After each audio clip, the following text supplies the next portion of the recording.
যে কোনো ভাবে সব জায়গায় আমাদের ডাকা, আমাদের সব টিম রেডি আছে। আমাদের 70 থেকে 80% আমাদের টিম যারা আছে সবাই আছে। আমরা একটা শৃঙ্খলার মধ্যে থেকে আমাদের রাজধানীতে আমরা থাকতে চাই। আমাদের কথা স্পষ্ট, যে রাজধানীতে আমাদের মানুষ শান্তিপূর্ণভাবে দিনে ঘুরতে পারবে না, চলতে পারবে না, সেই রাজধানীর মানুষ রাতে ঘুমাতে পারবে না। আমাদের চূড়ান্ত ডিসিশন, যেই রাজধানীতে আমরা দিনে থাকতে পারবো না, সেই রাজধানীর মানুষের ঘুম আল্লাহ দিবে না। আমরা সেইভাবে আমাদের তৈরি করে নিছি। আমাদের ডিসিশন, আমাদের মূল ব্যক্তি, আমাদের নেত্রী যেভাবে এখানে সাজেশন করবে, আমরা পরামর্শ কর্মে আমাদের যেখানে যার সাথে আলোচনা দরকার সেইটা করব। আমি আপনাদেরকে একটা অনুরোধ রাখবো, আপনারা আমাদের চূড়ান্ত খেলার মধ্যে, চূড়ান্ত সিদ্ধান্তের মধ্যে, চূড়ান্ত স্বাধীনের মধ্যে যে যেখানে যে অবস্থায় থাকবেন, নিজে এবং নিজের পরিবার, নিজের শুভাকাঙ্ক্ষীকে নিয়ে আপনারা আসবেন। যদি বাইচা থাকি তাহলে সবাই বাঁচি। আমি আবারও বলছি, বাঁচতে সবাই বাঁচতে চাই, মরলে সবাই মরি। কারণ মরতে হবে ভাই, 70 বছর আর 100 বছর আর 50 বছর আর 40 বছরে মৃত্যু আমাদের নির্ধারিত আছে।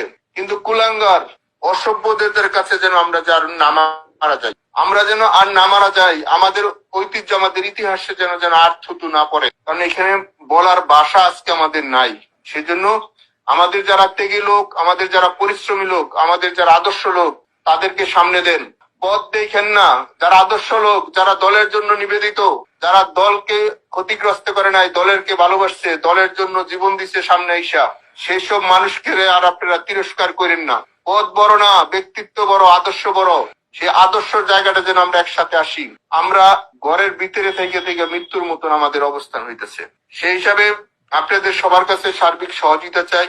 আপনারা আলোচনা করেন। আমি আবারও বলছি, যার যার জায়গার থেকে আলোচনা করেন, যার যার ওয়ার্ডে। কেউ জাতীয় কেন্দ্রীয় নেতা হইতে চায় না। জাতীয় কেন্দ্রীয় নেতা হইয়া কোনো লাভ নাই।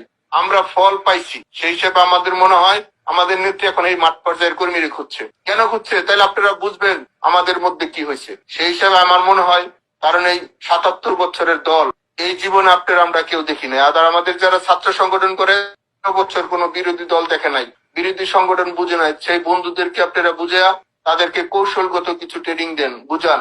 তাহলে আমাদের জায়গা থেকে আমরা সব মানুষের সাথে অনুরোধ করি, মানুষের সাথে সম্পর্ক খারাপ করা যাবে না ভাই। আমাদের পাড়া মহল্লা যারা আছে তাদের সাথে একটু দূরত্ব ছিল, তাদের সাথে ফোন দিয়ে হইলো সরি বইলা বলেন, আমরা এই সমাজের মানুষ, জাতির পিতা আমাদের এই দেশটা দিয়ে গেছে, আমরা এই দেশে সবাই একসাথে থাকতে চাই, আমরা সবাই একসাথে থাকতে চাই। আমাদের অবস্থানটা সবাই যার যার এলাকায় যেন আমাদের হয়। সবার নামে মার্ডার কেসের আসামিদের রাখছে 302। এভাবে একটা মানুষ বাঁচতে পারে না ভাই। অনেক হয়েছে বক্তৃতা, আমরা 16 বছর অনেক দিছি, আর বক্তৃতা দরকার নাই, এখন কাজের দরকার। আমরা কাজটা করতে চাই। আমি আবারও বলছি, আমাদের ঢাকা, নারায়ণগঞ্জ, গাজীপুর, মুন্সিগঞ্জ, ঢাকা জেলা, আমাদের নরসিংদী, আমাদের মানিকগঞ্জ, আমরা এবং আমাদের পাশে টাঙ্গাইল, ময়মনসিংহ, আশেপাশে বিভাগ, শহর, আমরা সবার সাথে যোগাযোগ করছি। সময় পরিস্থিতিতে আমরা যা করার দরকার তাই করব। সেই হিসাবে আমরা আমাদের বড় ভাই, ছোট ভাই, আমরা যারা আছি একসাথে মিলে কাজটা করতে চাই। আমরা কয়েকদিন সময়ের মধ্যেই আমাদের আপনারা জানবেন, এবং আমরা আপনাদেরকে, আমাদের যারা মূল ব্যক্তিরা আছেন তারা অবশ্যই মেসেজটা পাইবেন কোন জায়গা থেকে কি করতে হবে। কারণ যারা চাকরি করে, যারা এই দেশ দখল করছে, তারাও মানুষ, আমরাও মানুষ। সেই হিসেবে আমরাও মানুষ হিসেবে প্রমাণ করে দিতে চাই আমরা কার সৈনিক, আমরা কার আদর্শ আছি। বক্তৃতায় নয়, আমরা কর্ম দিয়ে বলবো আমরা অমুকের সৈনিক। না হলে আমাদের যিনি জাতির পিতা ঘুমিয়েছেন উনি কষ্ট পাচ্ছেন। সেই হিসাবে আমাদের মনে হয় আর ভেদাভেদ না রেখা আমরা সকলে ঐক্যবদ্ধ ভাবে আমরা আমাদের কাজটা শুরু করতে চাই। সেই হিসাবে আপনাদের সার্বিক সহযোগিতা, আপনাদের যদি কোনো স্পেসিফিক প্রশ্ন থাকে, কোনো যদি পরামর্শ থাকে, তাহলে আপনারা দিবেন। আজকে আমরা খুব একটা ভালোভাবে কথা বলতে পারতেছি না, এর জন্য দুঃখিত।